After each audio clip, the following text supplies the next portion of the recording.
I've done this so many times, it's embarrassing for a seasoned player like me. I keep pressing the wrong button on my multi-effects. And if you know anything about today's multi-effects, one button press turns on a host of blocks, changes about 30 parameters, and once it's on, there's no turning back.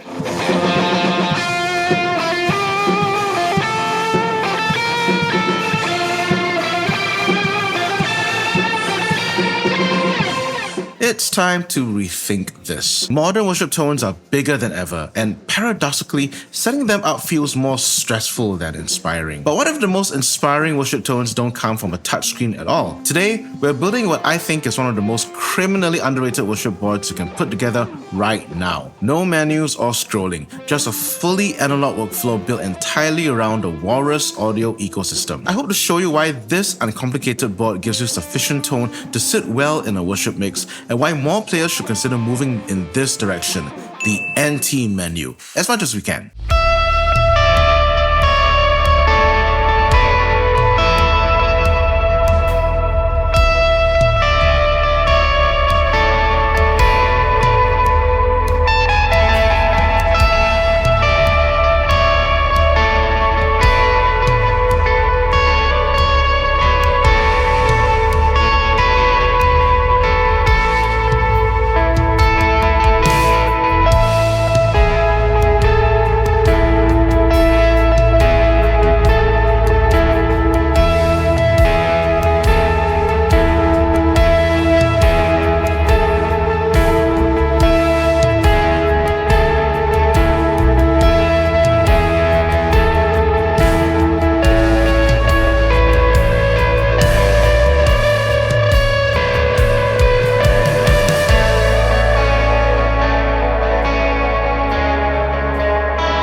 We're building this NT menu board using 3 pillars every Sunday morning rig lives or dies on: the foundation, the grit, and the atmosphere. First up, the foundation. Here's a simple truth that you probably know deep down but don't want to admit because you're knee deep in this world of tone chasing. Good tone doesn't have to come from a big board.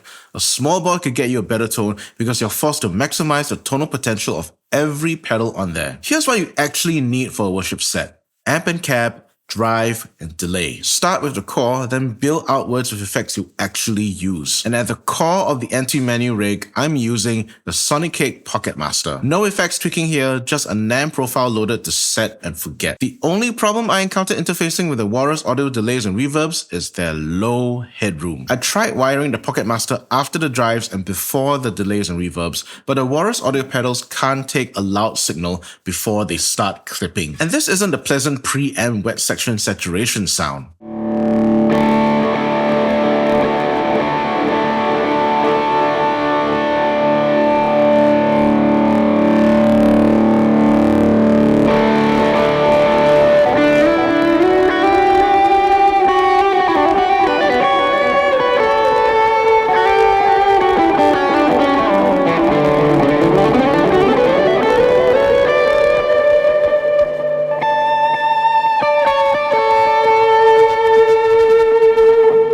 And so I've had to place the Pocket Master at the end of the chain, which may lead to crunchier delays and reverbs, but it still sounds great. And now that we have the foundation, let's move on to the grit. As modern worship guitars shall have it, variety in flavors and levels of gain is a necessity. Plus, unless you're in a church playing only the latest and greatest, your repertoire might span from Maranatha to Elevation Rhythm. With that kind of repertoire, you need drives that are versatile. This is the Voyager, and it's almost on all the time. It's a transparent clone-style overdrive, and it adds that glassy top end that helps your tone sit inside a dense mix instead of floating on top of it. You don't hear it as distortion. You feel it as confidence. Next is the edges. This is the workhorse. 5 clipping modes means I can dial in exactly how much bite I need, especially for those Bethel-style rhythm parts that need body and clarity, or a soaring lead tone when stacked with the Voyager. This pedal can replace an entire gain section.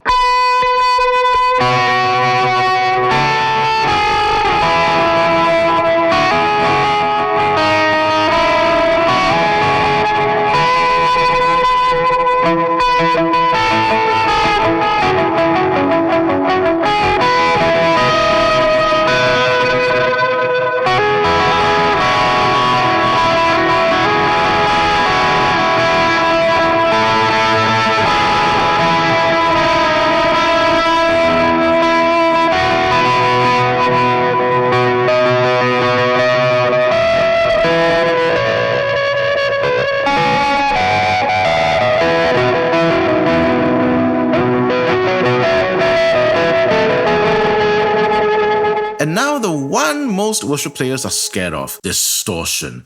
Most people try this once, panic, and never turn on again. But here's the truth. Distortion is a specialist flavor that some songs need. This is what carries the room during a big bridge moment. This is how you build a cinematic wall of sound that doesn't vanish. And speaking of building, like, subscribe, and hit the bell icon to help grow this channel so I can continue making content like this for fellow church gear nerds. Thank you.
Next up, the atmosphere. This is where Walrus really separates itself. Instead of one giant do-everything delay and reverb, we are using modular textures. Because, let's face it, we don't need 100 presets of delays and reverbs. Most of us only use about 2 of each kind, for normal ambience and for big ambience. I have 2 ARP87 delays on the board, each set to different subdivisions, but I could also set them up for different programs to bring in and out when needed. For now, I have a high mix, low feedback dotted eighth delay on one, and a low mix, high feedback quarter note delay on the other. I rarely turn them both on, and when I do, it's for that specialized galloping effect.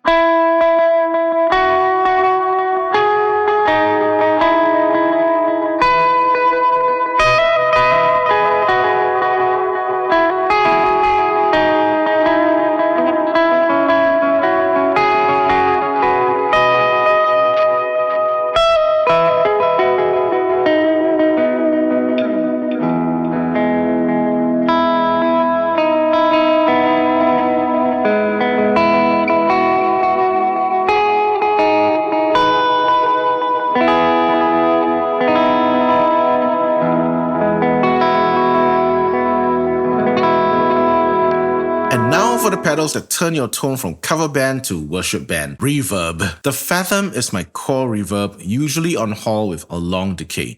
This is where your bread and butter worship tone lives. Elevation, Hillsong, big but controlled.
Now this is the moment every worship guitarist dreads when there's no keyboardist. The band stops, the room goes quiet, and suddenly everything feels empty. This is where the slot var comes in. In dream mode with latching sustain, I can hold an infinite pad underneath. No dead air, no awkward silence, just space.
So why do I think this is the board of the future? Because it prioritizes workflow over menus, texture over presets, and feel over features. It's tactile, it looks incredible on stage, and every sound has a purpose.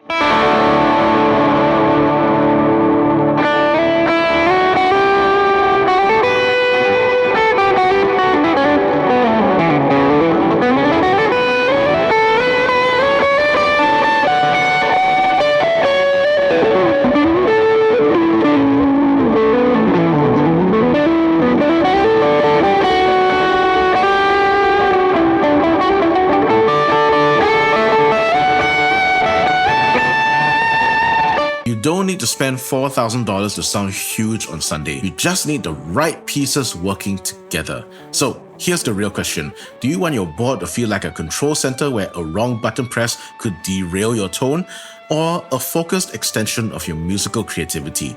Let me know in the comments. And I'll see you in this next video where I feature 2 budget pedals that contribute textures you never knew you needed: chorus and flanger. See you there.